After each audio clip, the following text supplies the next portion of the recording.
There are so many characters within JoJo's Bizarre Adventures that, of course, a good amount of them will go underutilized. That's why today I'm making it my personal job to talk about some of the most underutilized and underrated characters within the series. Now, when I say underrated, for one, I'm going to get this out the way. One of the criteria is that they cannot be in any main cast. So, if you're someone who was in the main cast but you were underutilized, I can't put you in this video. And second, they actually have to be like really less talked about.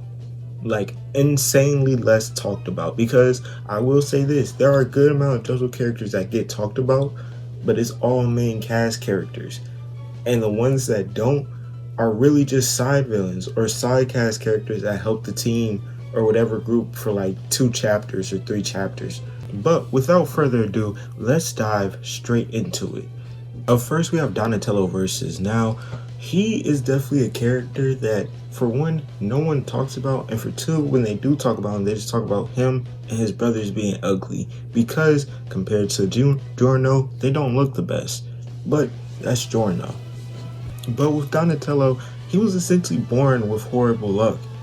From a young age, it was him, his mother, and his stepfather who apparently always told stories about his womanizing ways. And when he was 13, while walking outside, a pair of cleats fell onto him out of the sky, but he kept them because he liked the way they looked and he liked the way they smelled. But it turns out they were professional baseball players, and he went to juvie for 6 months. And in those 6 months, more stuff would happen, like he was getting bullied, he just randomly tripped and fell on a knife, or his hand fell on a knife, and it took him 2 weeks for them to treat it, meaning by then he already had like blood and pus all in the hand. Yeah, he lived a hard life. So by the time we get to Stone Ocean and you see his other 2 brothers, they were quick to go after Jolene and Hermes and Weather Report. But Donatello, he wasn't as quick because his stand Underworld, it was more of a memory stand, right? But you could also see his face changing every time Poochie even said something to him. But in my opinion, what makes him so underrated is the fact that after he got his ass kicked by Jolene and Hermes, you know what he said? He said, alright bro, you know what? Fuck it, I'ma help y'all. And he got Weather Report's memory disc. And I'm pretty sure he got JoJo's memory disc too. Like, he was most definitely a real one who just lived in a horrible life, because it just seems like no matter what, no matter who it was, whether it was his parents, or it was Poochie, or it was whoever, niggas was just trying to use him. He was like the easiest to use because he was quiet, he didn't do anything. But sometimes I think, because it would have been a nasty pairing between Donatello versus and Giorno. Like, if both of them was born in Italy and Donatello was over there with Giorno, would have been a nasty pairing. Up next, we got Wekapipo. Now, his backstory in part 7, it really got me.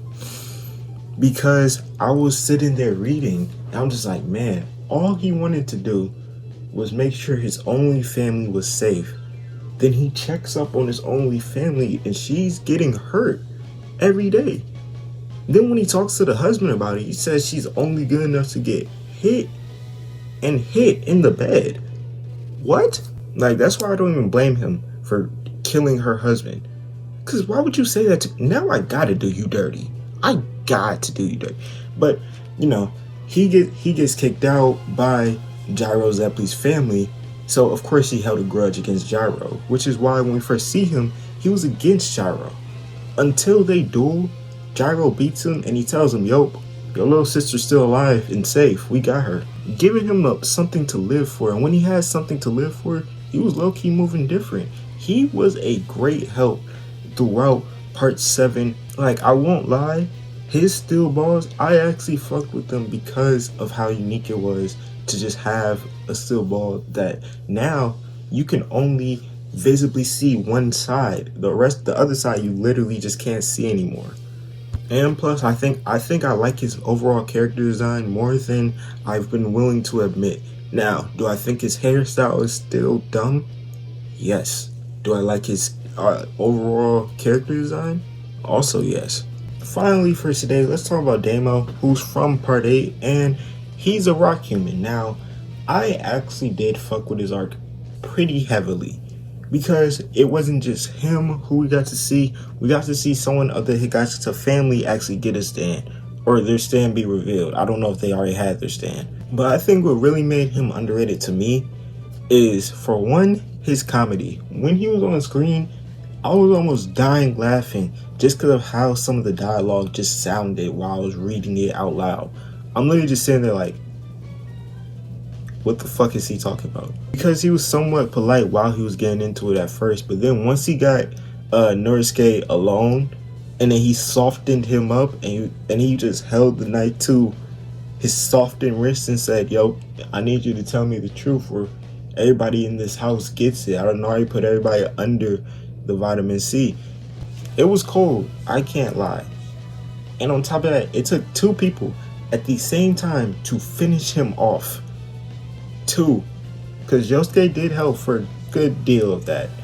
And to me, he was like in like the funniest part 8 chapter I read, because like that chapter when the older sister brings him home and everyone's just asking him questions and they just look at him like, why did she pick you?